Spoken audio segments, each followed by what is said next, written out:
So welcome everyone to the last set of regular presentations before Jimmy's keynote today, which is going to close off this totally amazing conference.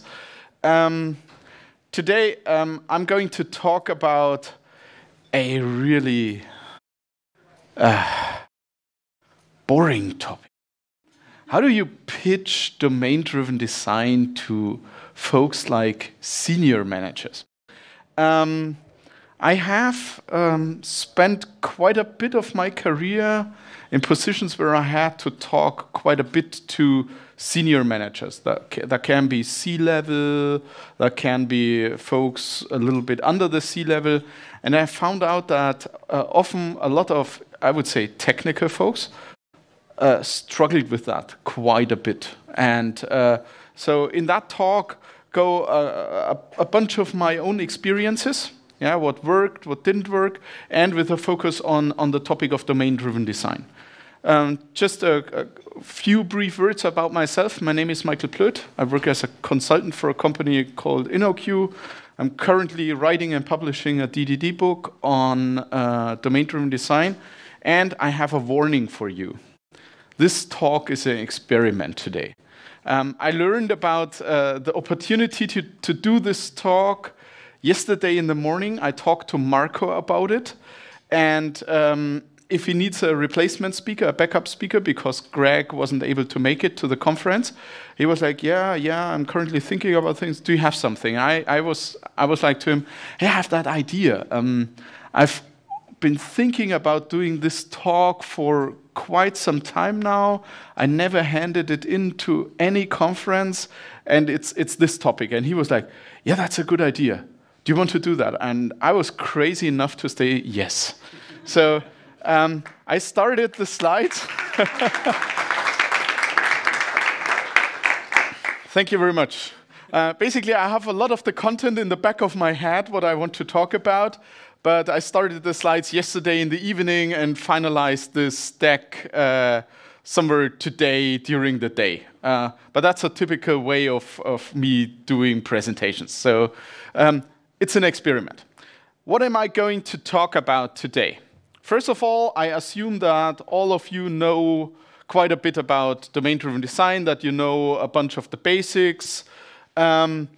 Stuff that I will talk about are a bunch of hints for arguments, which may come in handy when you talk to high-ranking executives of pretty large-scale companies.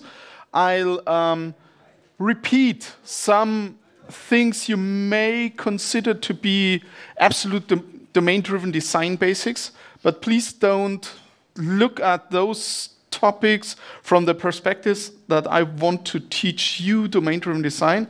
Look at them that I want to show you what argumentations and what storylines work with this group of stakeholders.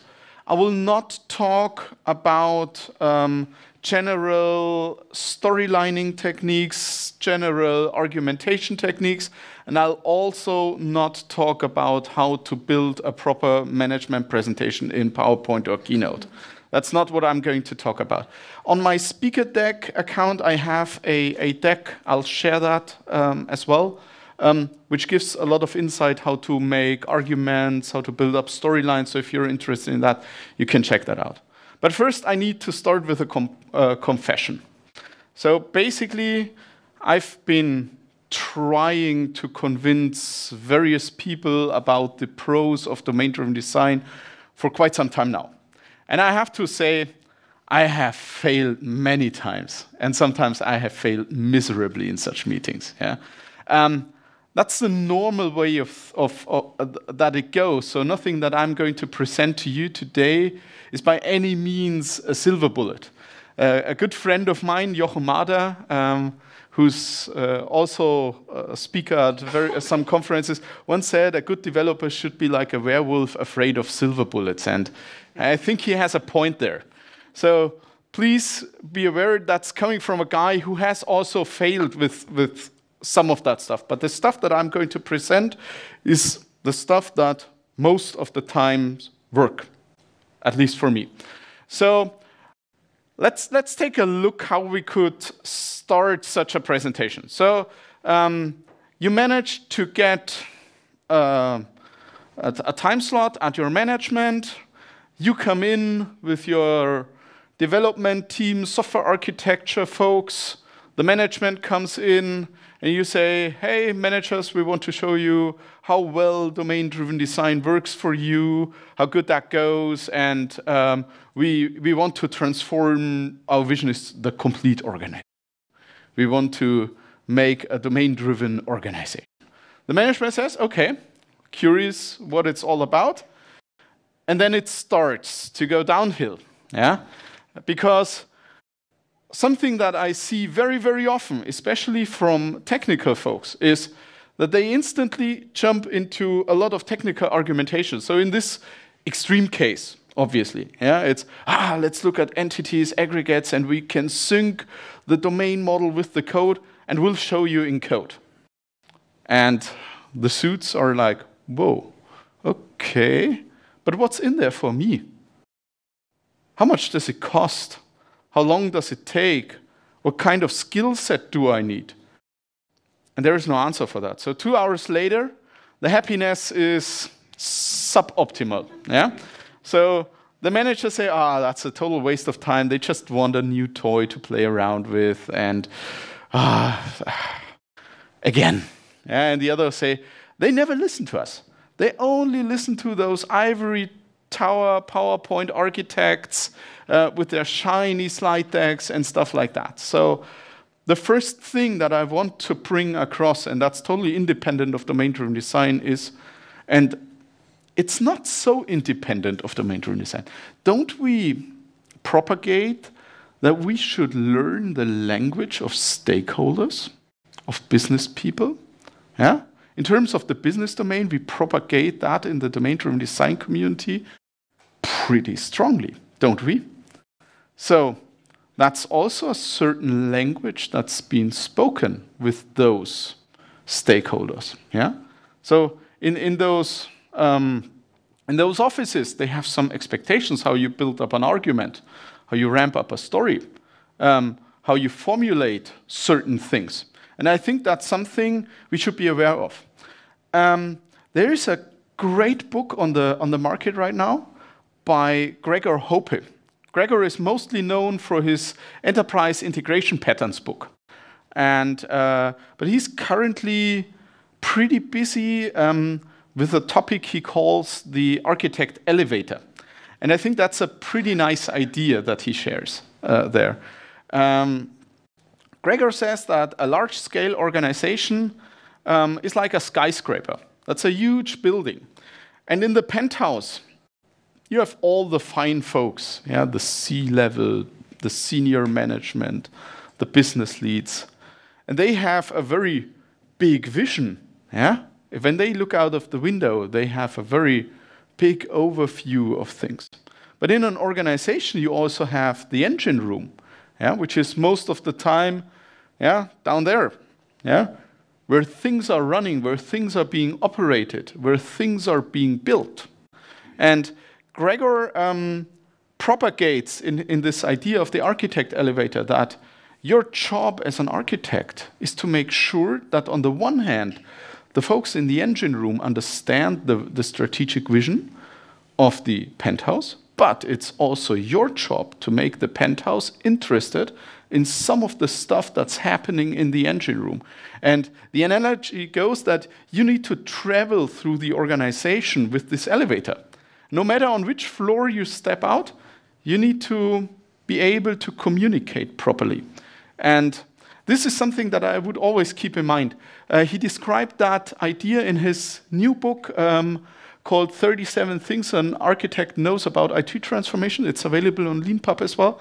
It's a really good read. It's 37 short stories from a person with a lot of experience and which I consider to be a very, very smart person as well. Now, when we take on that,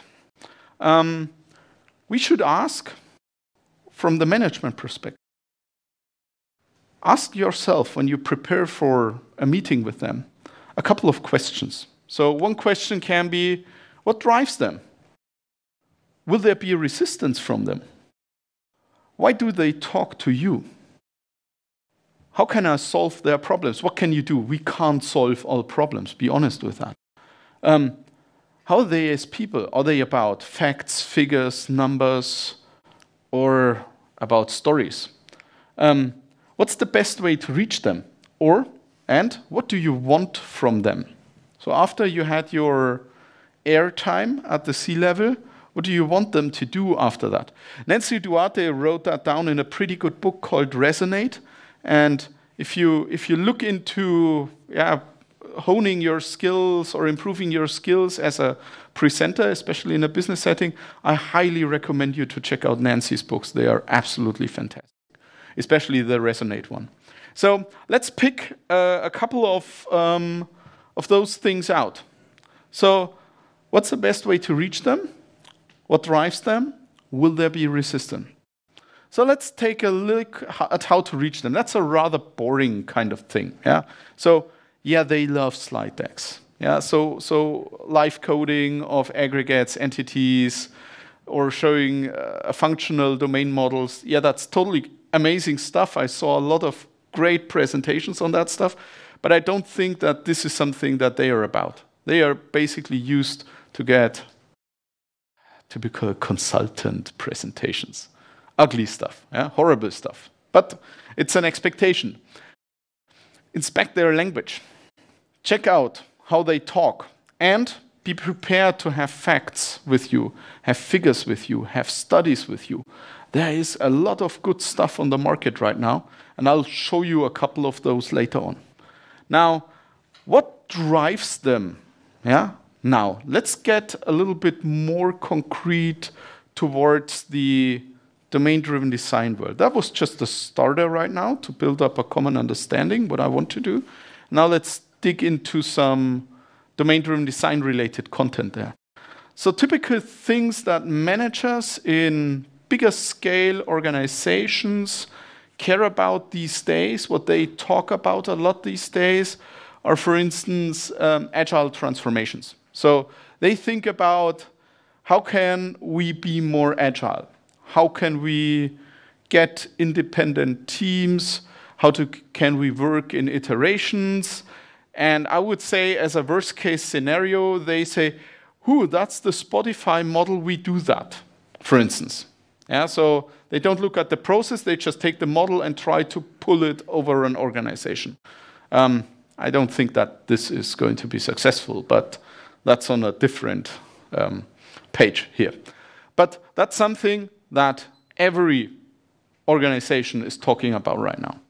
Another thing that many organizations are currently talking about with a lot of management attention are ideas like DevOps. So that we want to tear down barriers between the build organizations and the run organizations. So how can we have developers and ops folks work more closely together? What are the tools?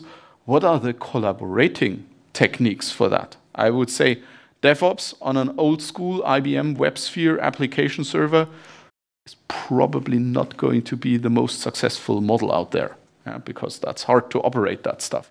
So, but that's a lot of times very much understood because many managers, especially in large organizations, they had a history of treating IT as a cost center. Yeah, so they tried to drive down costs. So they optimized for operational efficiency a lot. So when they can get more efficiency on the operating, on the run side, they are probably aware of at least of the idea behind DevOps. I see continuous delivery getting into those heads more and more over the last couple of months and years. And finally, another thing that drives many organizations is something that I usually call IT transformation. So what a lot of big organizations are struggling with is they have grown legacy systems, mostly hosted on host-based, written in COBOL, and all that stuff. Yeah? And they have big monoliths. And some of them are, and the thing is, from a technical perspective, we easily say, that stuff should be written in a new way, in a more modern way. But please take a look how much money this stuff earns for the companies on a monthly basis. Those systems, they bring in millions of euros and dollars month by month into those organizations. So and they cost a lot to develop. So just telling them, oh, let's toss that stuff away, is a little bit easy. And I don't think that you have a valid point here. So what they try to figure out, they try to find smart ways to modernize their IT landscape. So when I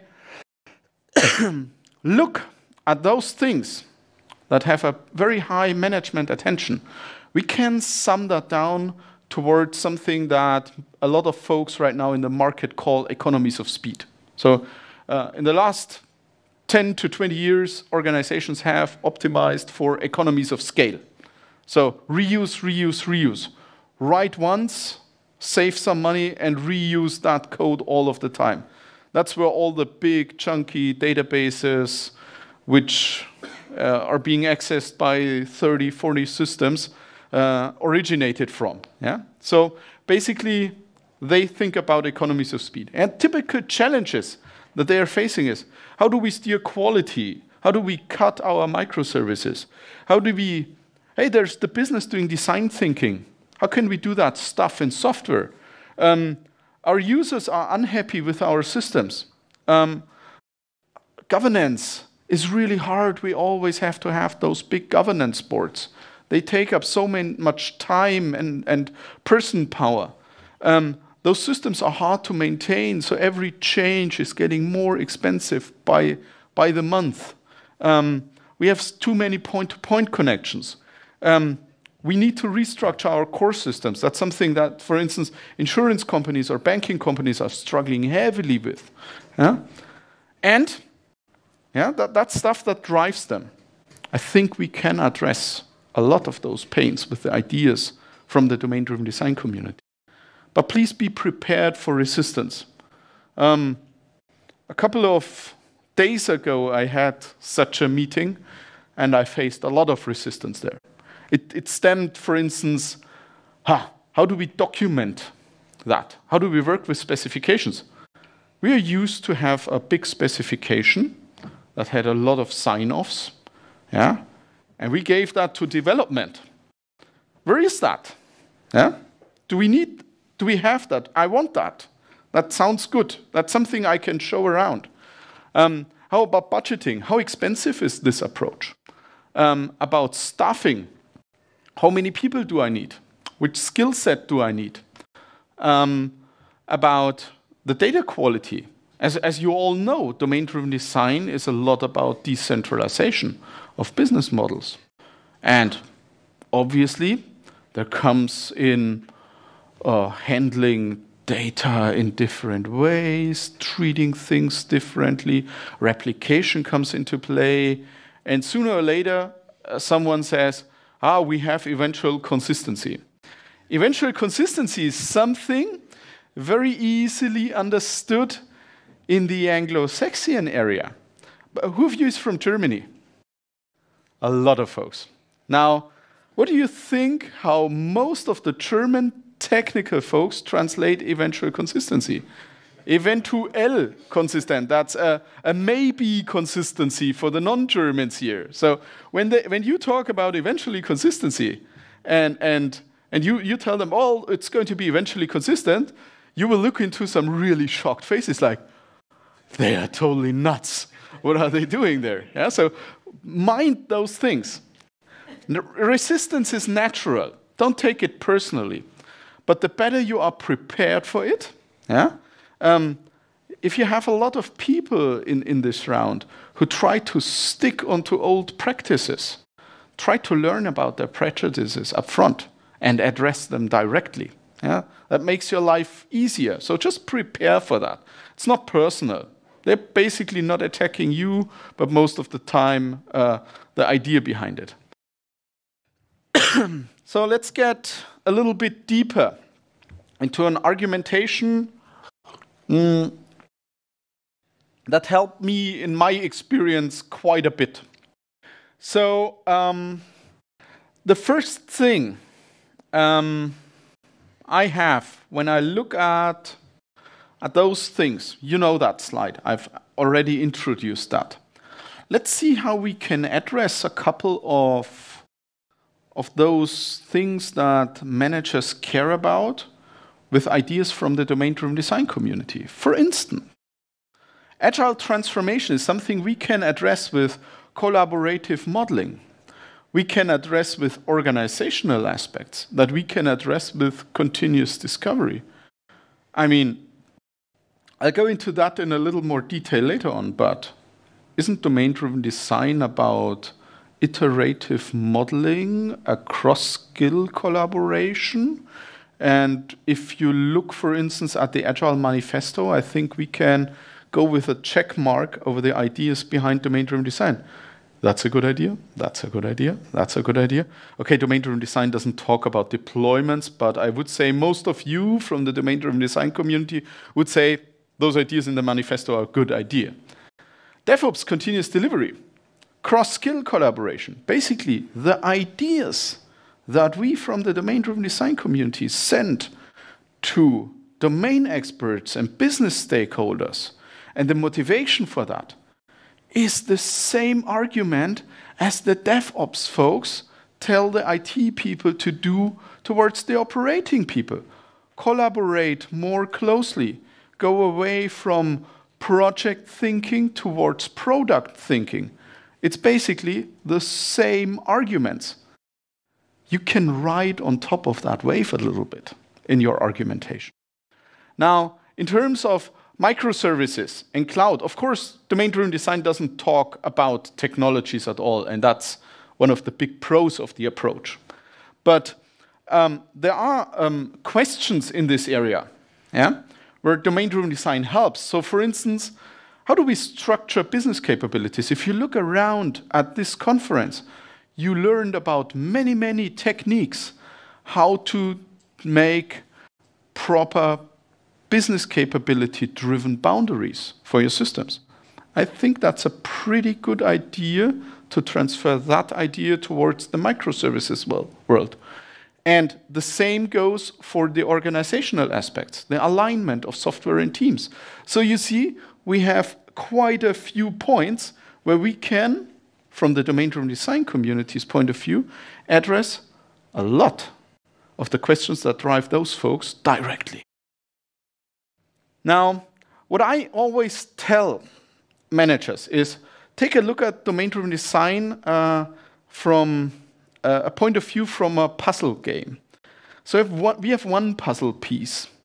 That's agile processes and organization. Yeah, what all the agile folks are propagating.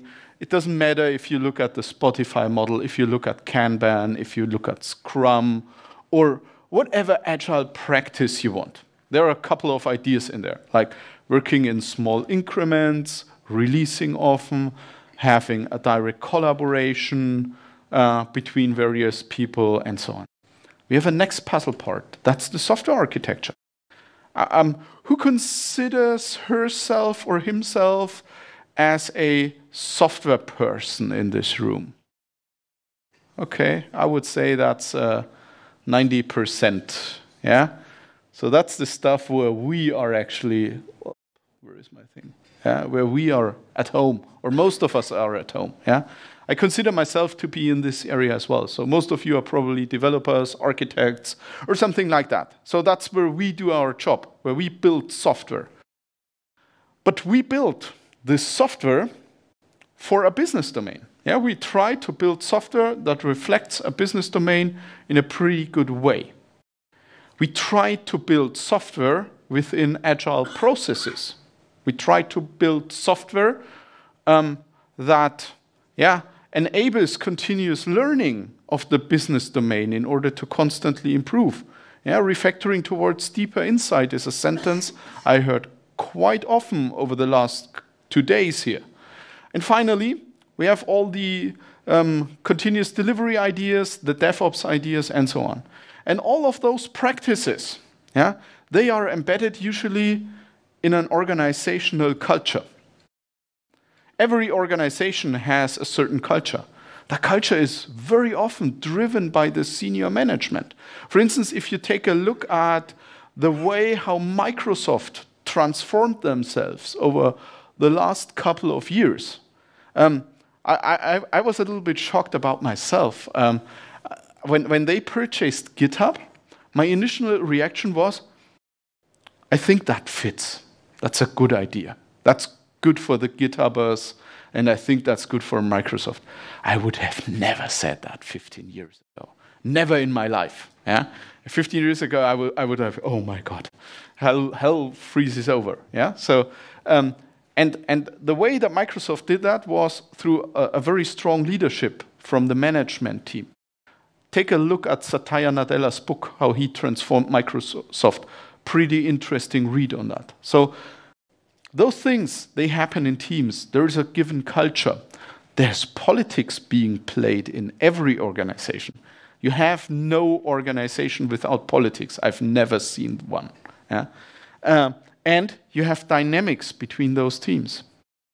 I think domain-driven design sits right in the middle of all those things. It glues many of those ideas together. And this is, I think, a very strong pitch when we want to transport that idea to the management of an organization. We can go ahead and tell them, hey, take a look. You have all these things. Yeah? Then you have stuff. Yeah? You have all those initiatives. Yeah? Those are the puzzle pieces. And then you have stuff that is harder to change. Yeah? You can't change a culture like that. It takes a pretty long time. You can't change politics like that. It takes a pretty long time. But you can combine all those things with an idea that integrates with all of these ideas and which takes into account teams, culture, politics, dynamics as well. And this is the way that I try to convince C-level or higher level managers quite often. Now let me show you a couple of things that help in this argumentation. Who has read the book Accelerate for Nicole Forsgren and Jess Humble? Okay, not enough people. You want to read that book, yeah? Believe me. What they did is they did an academic study where they took a look what makes up a high-performing, high-quality IT delivery organization. And Nicole has a very strong academic background. Jess is mostly known for his work in the continuous delivery area, and Gene is very strong in the DevOps community. However, they made this big study, and they identified patterns that the high-performing organizations are doing. Those are organizations that ship out change at a high frequency, in a high quality, and they have a pretty low mean time to recovery in production. That means mean time to recovery in production. You have an error, how long does it take you to fix that error in production? How long is the error present in production, for instance? And they identified practices that the high performers are doing. They also identified practices that the low performers are doing. Actually, for myself, I built myself 2 or 3 slide decks about the findings from that book, because you can easily go ahead and ask a couple of questions to the leadership teams.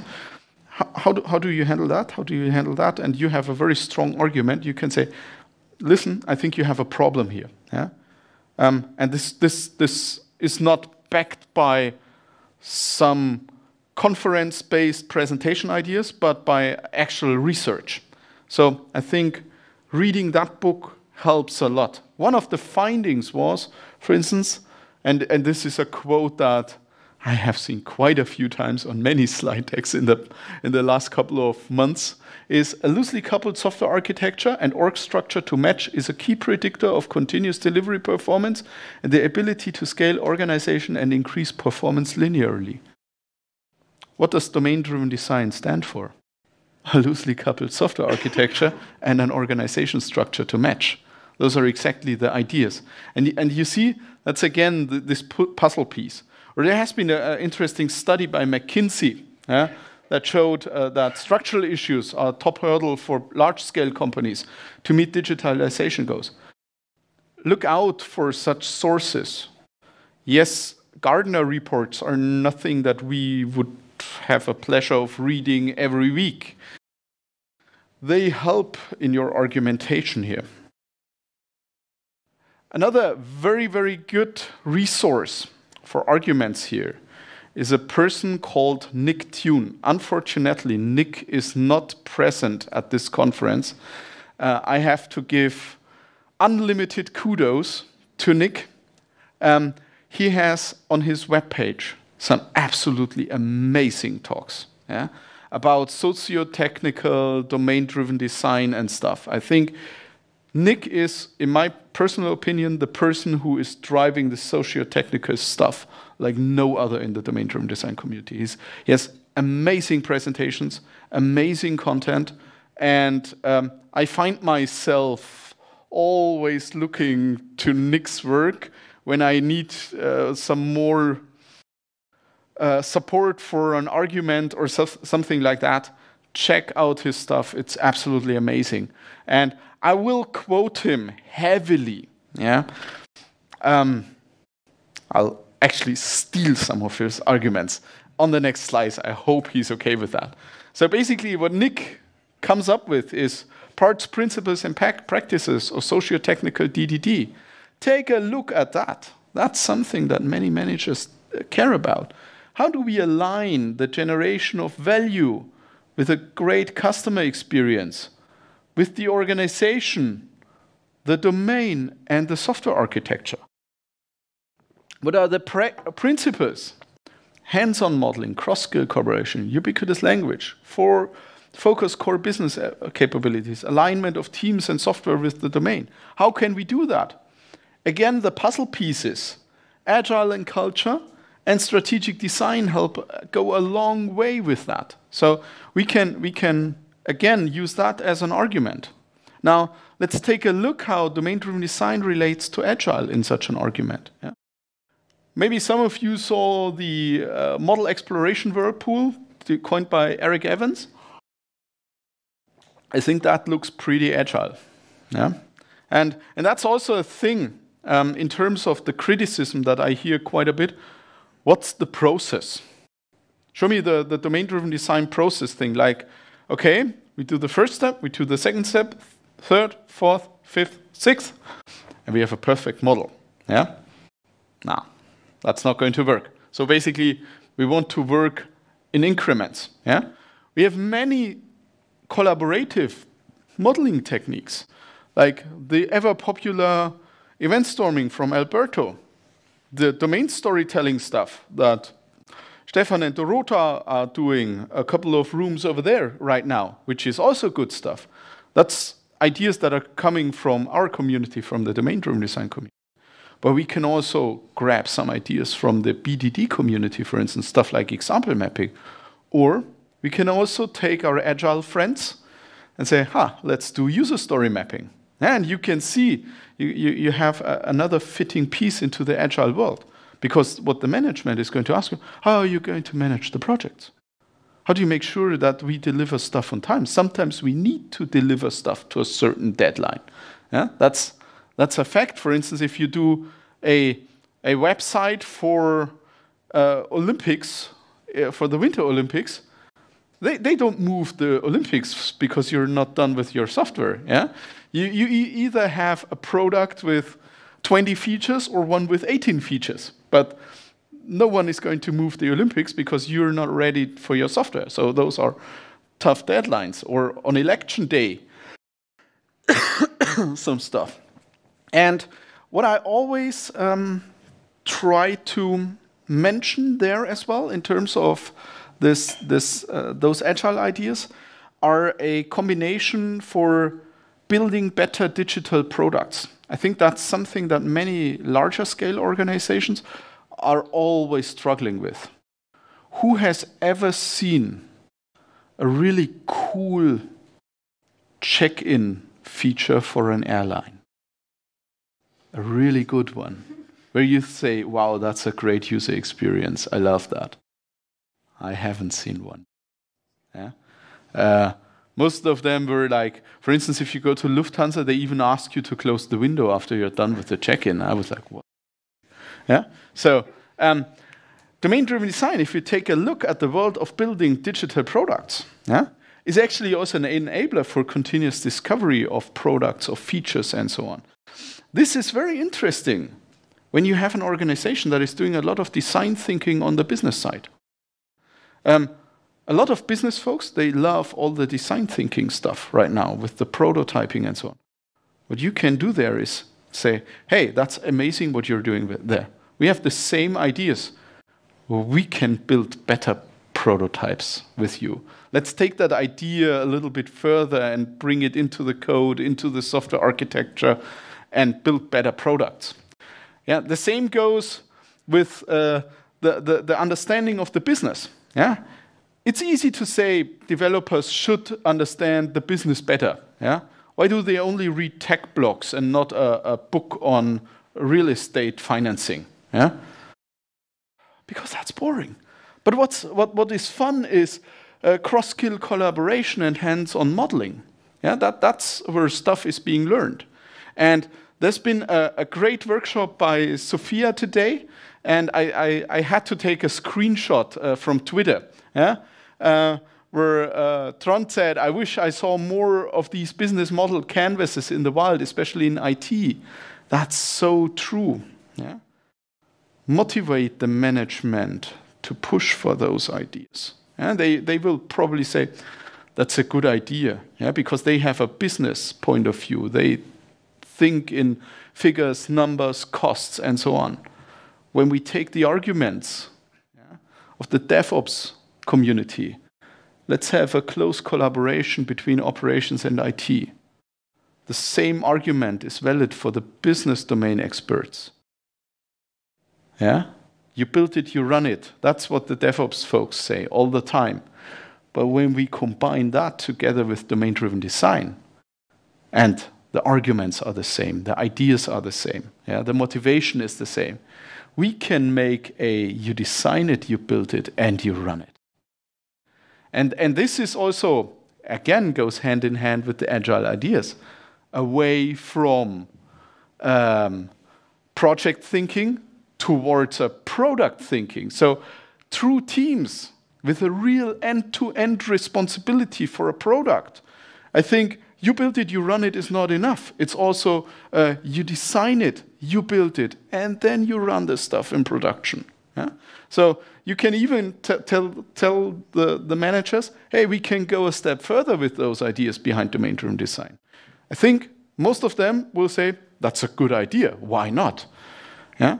And we also make sure that we can map the business architecture in the problem space to the software architecture in the solution space. That's what all the strategic design stuff is about. Yeah? So, and you can even bring those ideas a little bit further. When we take a look at subdomains in the strategic design in the problem space, we have a couple of categories: core subdomains, supporting subdomains, generic subdomains. Yeah, the ones, they are there for full differentiation against the competition, and the importance lowers. Yeah, for the generic stuff, we just that. Yeah. Now, what do IT managers care about? IT procurement. That's what they think about. How does IT procurement happen right now in many organizations? They have a procurement department which gets their bonuses based on the rebates that they negotiate from external vendors.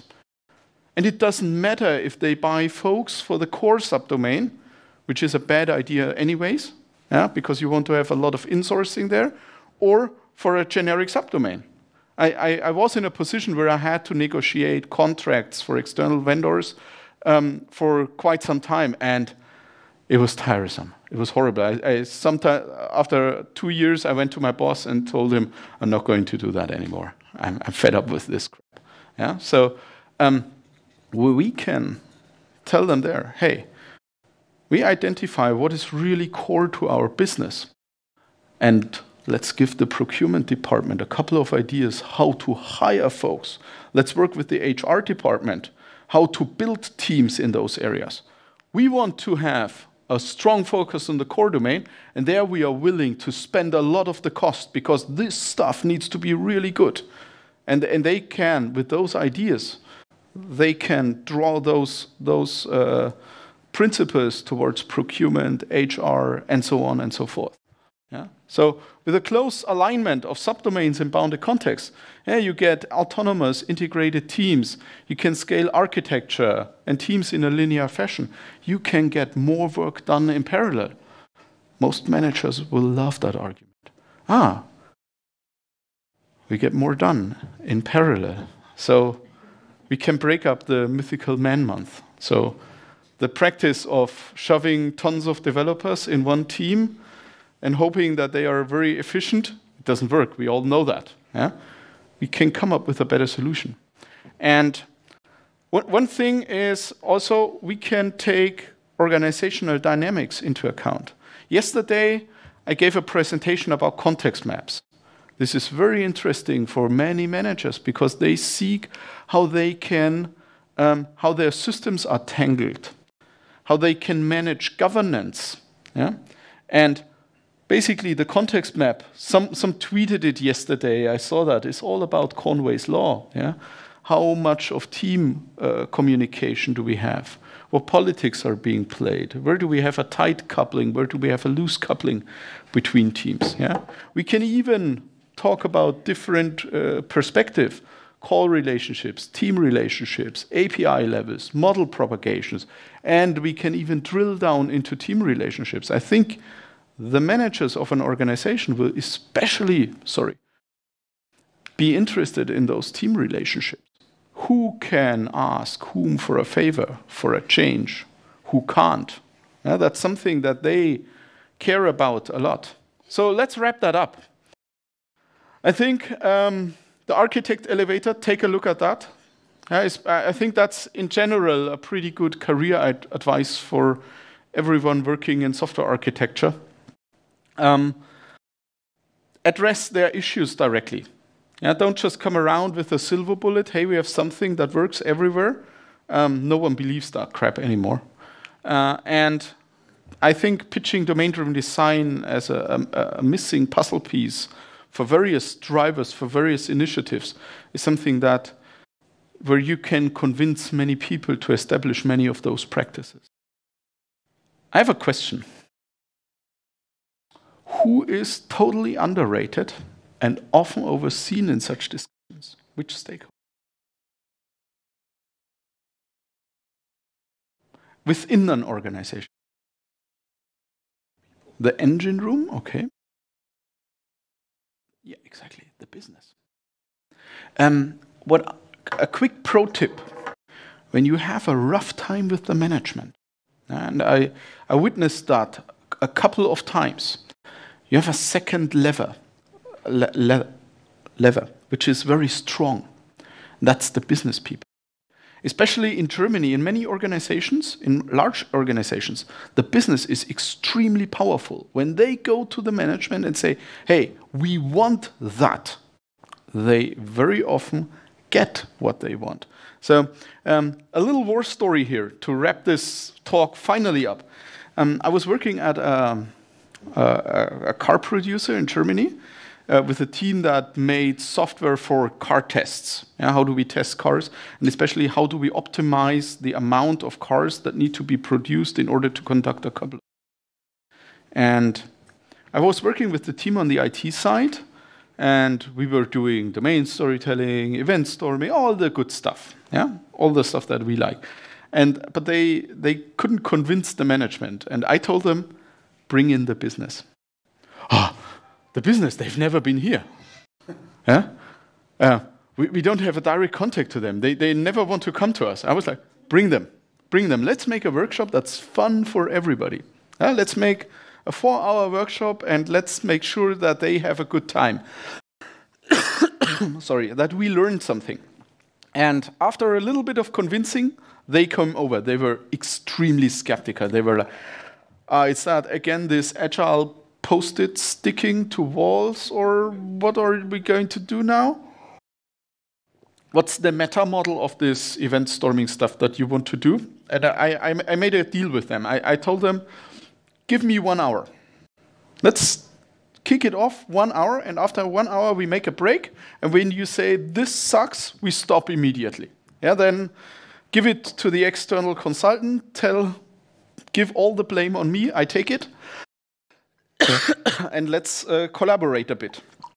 After an hour they said, oh, that's not too bad, let's continue.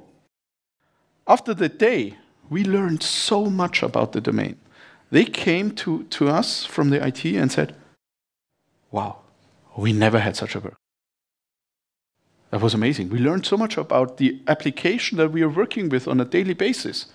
And thanks for that. That was interesting. A week later, they came over. Can we do that again? We have a problem here. I think we can do that again. So we got the ball rolling. And I've been working with them for quite some time now. And what now happened is that they went to the management and said, we want to move to the same office as the IT folk. Yeah? And they got it through. If the IT folks would have said, we want to go to the same office as the business, no chance. So you have a secret weapon there, but it's also dangerous. When they hate what you're doing, you're in trouble. Yeah? It doesn't work. Yeah? Then the stakes are a little high here, but they also yield many, many chances. Yeah? So, yeah, that's it from my side now. Unfortunately, I can't stay very much longer at the conference because I have to catch a train. I've been traveling way too long this week. So if you have any questions or any remarks, any additional ideas, hit me up through Twitter, drop me an email. I'm always happy to discuss those ideas. I hope you enjoyed this experiment a bit and got a little bit out of it. And I wish you a nice rest of the conference and a safe trip home. Thank you very much for being here.